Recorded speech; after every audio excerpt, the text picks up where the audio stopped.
بسم اللہ الرحمن الرحیم۔ تمام ناظرین کو السلام علیکم۔ آپ دیکھ رہے ہیں ریڈ اردو سٹوریز۔ آج کا ہمارا جو واقعہ ہے وہ یہ ہے کہ ایک چور کی توبہ کا عجیب واقعہ۔ عربی حکایت ہے کہ ایک بادشاہ اپنی جوان سالہ بیٹی کی شادی کو لے کر بہت فکر مند رہتا تھا۔ وہ برسوں سے نیک اور عبادت گزار داماد کی تلاش میں تھا۔ ایک دن اس نے وزیر کو بلایا اور کہا کہ کسی طرح میری بیٹی کے لیے میری رعایا میں سے عبادت گزار انسان کو تلاش کر کے سامنے پیش کرو۔ وزیر نے اپنی فوج کو شہر کی جامع مسجد کے گرد تعینات کر دیا اور کہا کہ چھپ کر دیکھتے رہو، جو شخص آدھی رات مسجد میں داخل ہوگا اسے نکلنے مت دینا جب تک میں نہ آ جاؤں۔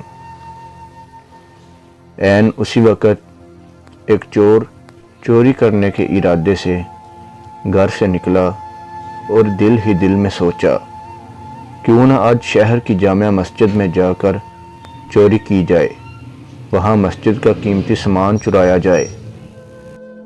چور جیسے ہی جامع مسجد میں داخل ہوا، مسجد کی انتظامیہ نے چور سے بے خبر مسجد کو باہر سے تالا لگایا اور اپنے گھروں کو چلے گئے۔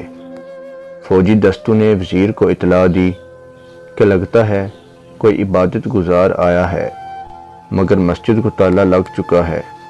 اب صبح کی اذان پر ہی مسجد کھلے گی تو پتہ چلے گا کہ کون ہے۔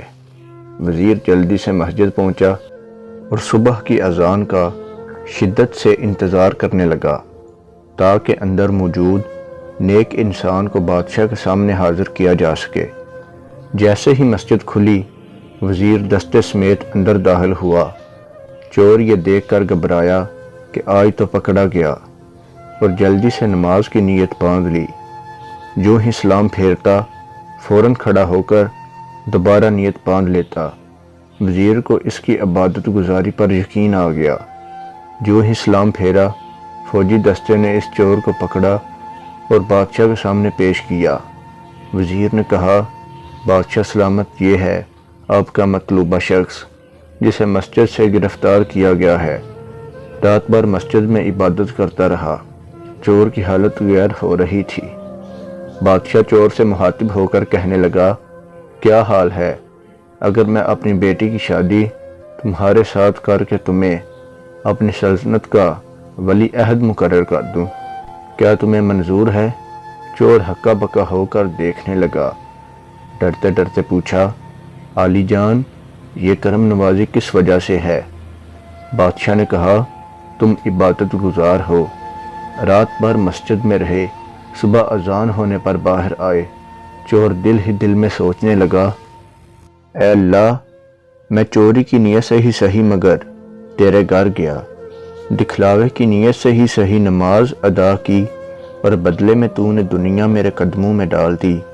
اگر میں سچ مچ عبادت گزار ہوتا اور راتوں کو تہجد پڑھا کرتا تو پھر تیرا انعام کیا ہوتا؟ وہیں کھڑے کھڑے نادم ہو کر طیب ہوا۔ خوش نصیب ہیں وہ لوگ جن کا دل عبادت میں لگتا ہے، اپنے مالک کے سامنے گڑ گڑا کر ذکر کرتے ہیں، آرام دہ بستروں کو چھوڑ کر مصلی پر کھڑے ہوتے ہیں۔ کیا مقام ہوگا ان کا، ایک انسان اس کا تصور بھی نہیں کر سکتا۔ اللہ پاک ہم سب کو پکا سچا عبادت گزار بنا دے، آمین۔ اگر آپ کو یہ ویڈیو اچھی لگی ہو تو پلیز چینل کو سبسکرائب کر دیں اور بیل کے آئیکن کو پریس کر دیں۔